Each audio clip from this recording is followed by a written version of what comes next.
Hey, it's your girl Tina Rane coming to you on this evening. I have a topic that I want to discuss with you guys on tonight that came into my head when I was actually creating a t shirt for someone. I am Tina Rane. I have Tea Time with Tina, real people with real issues. This platform is a transparent platform, a platform where individuals can come and talk and interact with other individuals that are going through similar situations or have already been through the situation and already came out of that situation. So the platform is for individuals such as you and I, because we are real people and real people have real issues, right? Right. Okay, so anyway, I wanted to drop this in on y'all on tonight, okay? So, I was speaking with a mother. It was probably maybe a couple of weeks ago, okay? And she and I were speaking about her daughter. And she was going on to tell me that her younger daughter had gotten in trouble at school that day. Also cursed out the nanny, cursed out the nanny in front of the teacher at school, telling the nanny to f off and bleep bleep bleep. Okay, so anyway, her daughter is in elementary. Okay, and so we're talking, and she's talking, and she's saying, "Oh yeah," she goes, "I allow my children to curse at home. I want them to curse at home, so it'll get it out of their system, and they won't go into public cursing." And then she goes on to say that her son, who she also gave that same privilege to curse, but he told her, "Mom, I don't want to curse. I don't like that because I'm not going to get in trouble." So, there we go. So I wanted to show y'all a demonstration because some of y'all that know me, when I do speak, I like to give demonstrations. I like to demonstrate certain things that kind of relate to life, because sometimes we are visual learners. We learn from seeing and observing certain things, just as children learn from what they see. They see their parents cursing, they're gonna curse. They see their parents stealing, they're gonna steal. They see their parents getting high, they go 9 times out of 10 they're gonna get high. They see their parents getting drunk, 9 times out of 10 they're gonna try it to see and get drunk, and they maybe find themselves liking it. So they see their parents watching pornography. 9 times the child is going to be curious and want to know what is that. So they're going to watch that. So I'm going to demonstrate something to you. What we pour into our children come out. What we say that our children are going to be, 9 times out of 10 it happens.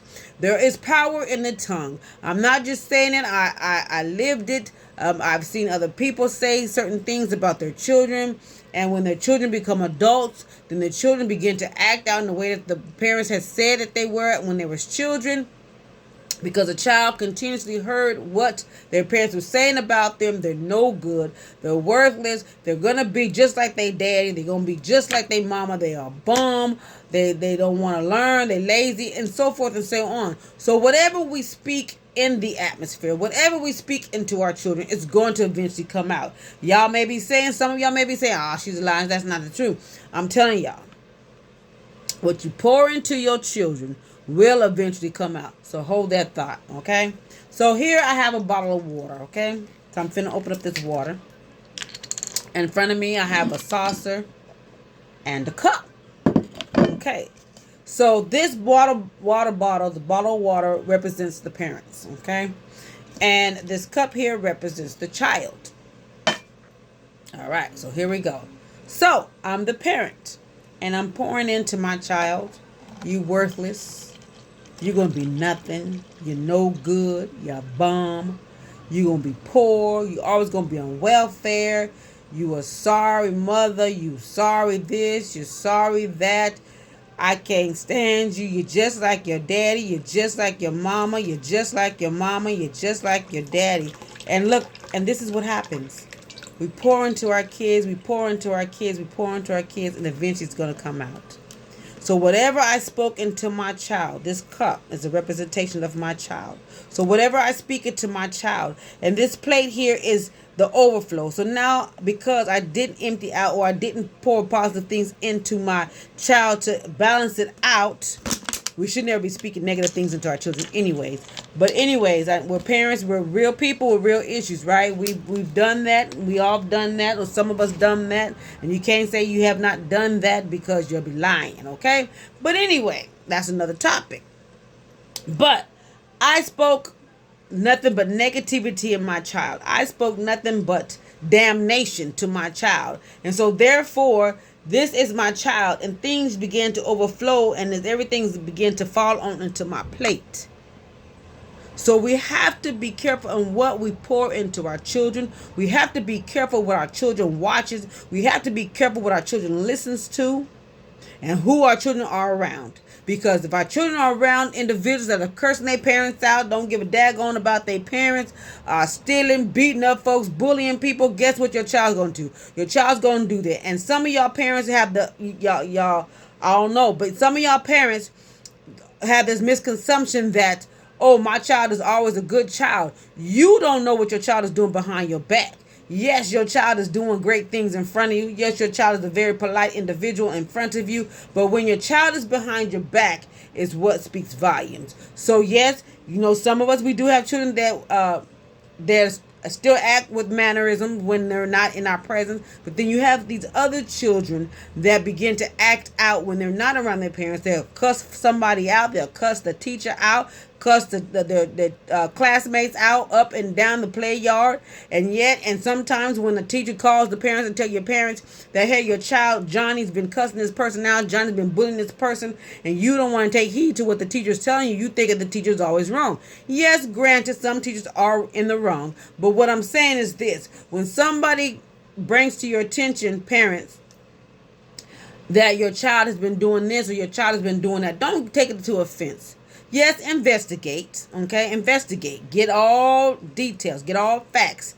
Then after you get all your facts, then you go off of what you have accumulated, the facts you have accumulated. Because why I'm saying this is because if we don't pay attention to what we do to our children or what we don't do for our children, it's going to eventually come out. A lot of times I understand parents, we have to work. Some parents work 2 or 3 jobs to make ends meet. I understand that.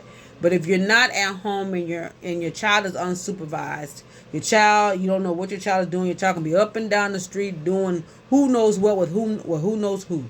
So we have to sometimes make plans or not even plans or make arrangements where you are there with your child at some times throughout the day, because most of the times when criminal activity occurs in children, it's during the times that the parents are at work.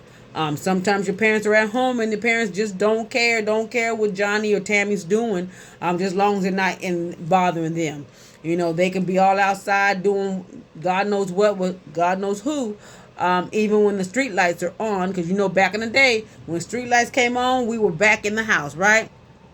Now you see kids outside in the dark, playing up and down the street in the dark, no parents, no supervision at all on the outside watching or seeing what their children is doing. And nowadays we have to be careful. You have people abducting your kids.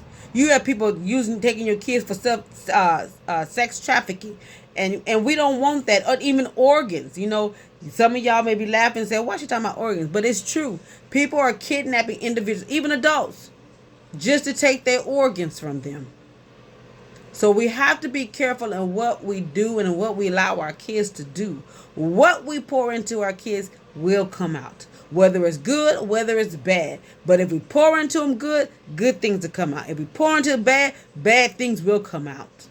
And I'm telling you from experience and working with other individuals in the community, you work, if you speak negative, because there's power in the tongue. It states that in the Bible. There's power in the tongue. If you're going to use your tongue to cut somebody down, it's going to cut somebody down. If you use your tongue to uplift somebody and inspire somebody, that's exactly what is going to happen, okay? So again, this is Tina Rane, Tea Time with Tina. It's your girl. So Please follow me on your social sites. I have Facebook, Instagram, and TikTok, and YouTube. Okay, so I am here to inspire, uplift, and encourage individuals. I am here to assist individuals who's going through traumatic situations or have been in a traumatic situation and experienced abuse in their lives, no matter if it's from childhood to adulthood. I do assist individuals in that manner. So, I am the expertise. I can assist you in those areas. And I will assist you in those areas if you come and allow me to assist you in your situations that you're going through, that you need healing, recovery in and from, and also how to forgive, not for their sake, but for your sake. Again, it's your girl, Tina Rane. I love y'all. Be blessed.